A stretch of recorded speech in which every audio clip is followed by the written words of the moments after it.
Halo pemirsa, berjumpa lagi dalam Berita Mataram hari ini. Sejumlah berita penting dan menarik lainnya telah kami siapkan untuk Anda dan berikut di antaranya. Tuntut bebaskan rekannya yang terjerat Tipilu. Puluhan kades berunjuk rasa ke kantor Bawaslu Lombok Timur. Edarkan narkoba kepada tamu hotel. Seorang pria di Mataram ditangkap polisi.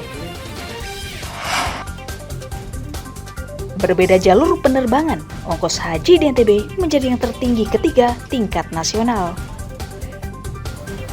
Bersama saya Rahayu Japar, inilah Berita Mataram selengkapnya.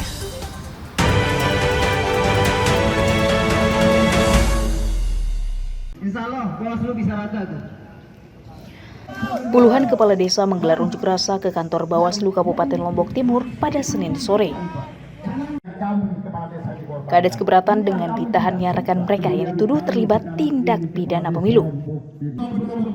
Dalam orasinya, mereka menuntut rekannya dibebaskan karena dikhawatirkan mengganggu kinerja pemerintah desa. Masa juga meminta Bawaslu menyosialisasikan tentang Undang-Undang Tindak Pidana Pemilu agar diketahui para kepala desa. Kurangnya sosialisasi diklaim menjadi penyebab perangkat desa rawan melanggar.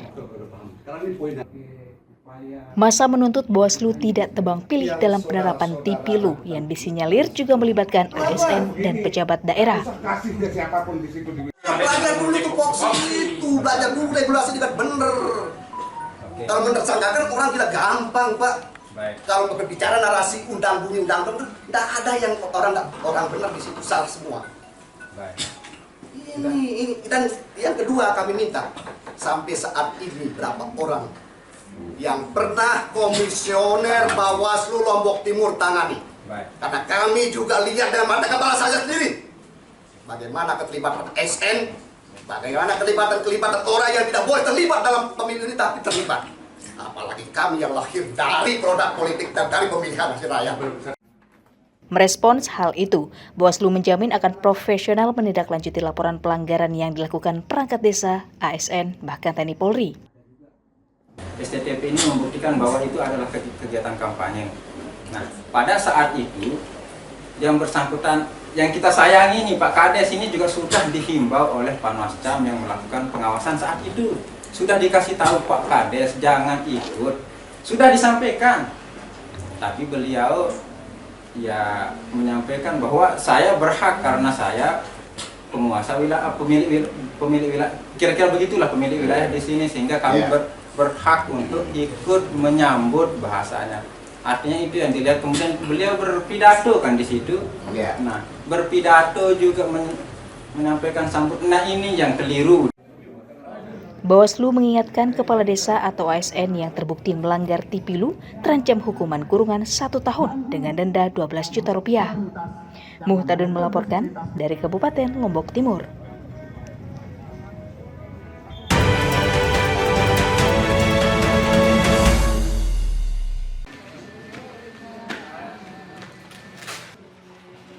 Komisi Pemilihan Umum Kota Mataram menemukan ribuan surat suara pada pemilihan dan pengemasan logistik pemilu 2024. Petugas mencatat 1.635 lembar surat suara dinyatakan rusak karena sobek, terpotong, dan terkena tinta. KPU juga mengonfirmasi kekurangan 3.000 surat suara dari kuota yang diajukan. Kekurangan dan kerusakan surat suara telah dilaporkan ke KPU Pusat untuk diganti. Kebutuhan surat suara di Kota Mataram untuk pemilu Presiden, DPD RI, DPR RI, DPRD Provinsi, dan DPRD Kabupaten mencapai 1.612.295 lembar.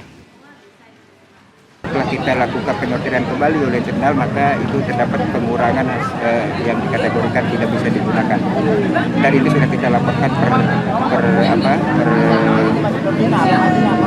berupdate untuk yang kita kekurangannya sampai kepada pemenuhan di bulan ini. Insya Allah percetakan akan menyelesaikannya di bulan ini dan kita langsung selesaikan. KPU memastikan pengemasan surat suara telah mencapai 95% dan akan didistribusikan pada H-1 menjelang pemilihan. Emi Kusuma melaporkan dari Kota Mataram.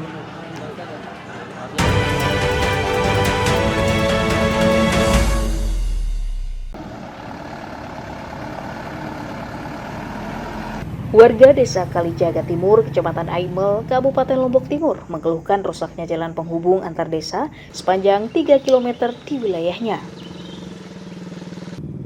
Kondisi itu terjadi sejak 3 tahun lalu dan hingga kini belum ada perbaikan.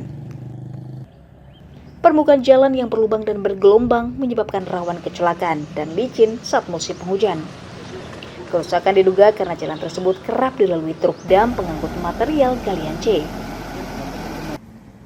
Pemerintah desa menagih janji pemerintah daerah yang akan memperbaikinya pada awal tahun 2024. Dampak jalan terutama yang tidak sesuai dengan spek jalannya, dengan jumlah kendaraan yang keluar masuk, yang membawa pasir ke seluruh wilayah kabupaten di Lombok ini, Lombok Barat, Lombok Tengah, sampai ke Kota Mataram, sehingga ini membuat jalannya rusak. Yang kita khawatirkan dampaknya sekian tahun kemudian, 2 tahun kemudian akan terjadi penyakit ISPA di masyarakat kita. Merespons hal itu, Pemda berjanji akan memberikan prioritas pada perbaikan jalan menuju objek wisata, jalan kabupaten, dan jalan penghubung antar desa.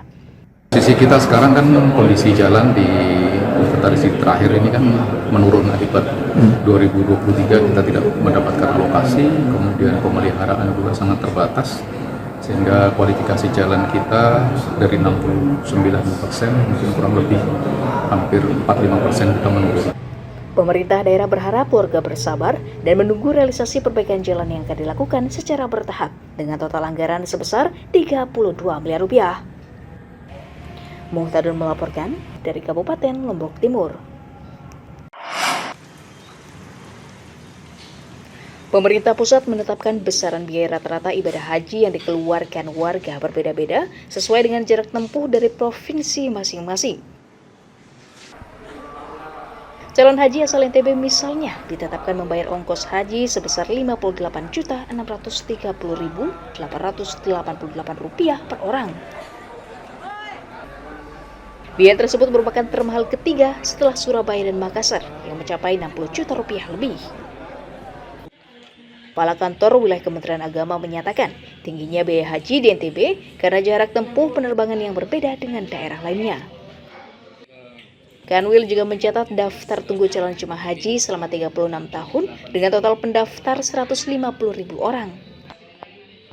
Ya karena memang semuanya itu karena sudah ada kesepakatan dengan DPR itu karena jarak tempuh Pak, karena kan tidak sama, NTB tidak sama dengan Jakarta. Biaya operasional NTB bayar operasionalnya lebih besar, jadi tidak sama karena ini persoalan penerbangan, flight penerbangan. Kalaupun ada perbedaan itu karena flightnya berbeda, karena jarak tempuhnya berbeda.